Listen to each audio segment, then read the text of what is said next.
ایمان قبروں میں تنگی میں ہیں ان کی قبروں کو یا اللہ تو کشادہ فرما دے، اور جن گناہوں کی وجہ سے ہیں ان کے گناہ معاف فرما دے۔ اور یا اللہ یہ جتنا مجمع مرد عورت کا ہاتھ اٹھائے ہوئے دل میں کتنی تمنائیں لیے بیٹھا ہوا ہے، ان کی تمنائیں قبول فرما لے۔ جنہوں نے یہ سارے انتظام کیے ان کو جزائے خیر عطا فرما۔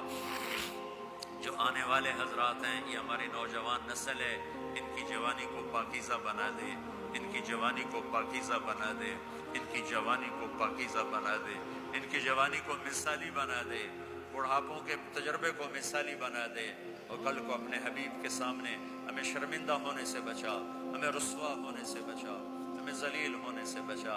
اے اس مجلس کے فرشتوں، ہم تمہیں بھی اپنے سفارشی بناتے ہیں، تم بھی ہماری دعاؤں پہ آمین کہو۔ جب تم یہاں سے واپس جاؤ تو اللہ پوچھے گا کہاں سے آئے ہو، تو انہیں بتا دینا، انہیں بتا دینا تیرے محبوب کی امت سے ہو کر آ رہے ہیں۔ تمہیں بھی سفارشی بناتے ہیں اللہ کی بارگاہ میں ہماری بخشش کا۔ اے کریم اللہ، اے مہربان اللہ، اے فضل کرنے والے اللہ، یہ مجمع بڑی دور دور سے آیا ہے، بڑی مشقت سے آیا ہے، تیری محبت میں آیا ہے۔ اتنا بڑا مجمع میں نے زندگی میں یہاں پہلی دفعہ دیکھا ہے۔ سب پر اے رحمت کے دروازے کھول دے، اپنی نظر کرم کے دروازے کھول دے۔ یا اللہ، یا اللہ تو ہم سب سے اور ان سب سے راضی ہو جا۔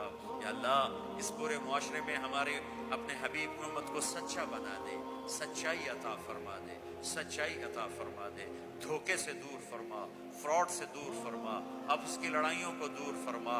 ہر مسلمان مرد عورت کو سچا بنا دے، جن کے والدین موجود ہیں اولاد کو ان کا فرما بردار بنا دے، والدین کو شفقت محبت کی توفیق عطا فرما، میاں بیوی میں محبت پیدا فرما، جن کی لڑائیاں ہو گئی ہیں ان میں صلح کرا دے، جن کی نوبت طلاق تک پہنچی ہوئی ہے انہیں واپس ملا دے، انہیں آپس میں جوڑ بٹھا دے۔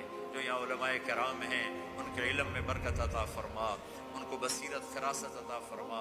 یہاں جتنی مسجدیں بن چکی ہیں ان مسجدوں کو آباد فرما، یہاں کے مالداروں کو سخی بنا، یہاں کے مالداروں کو سخی بنا، انہیں اپنے اسکول عطا فرما، انہیں اپنے کالج عطا فرما، انہیں اپنی نسل کی صحیح تربیت کرنے والا بنا۔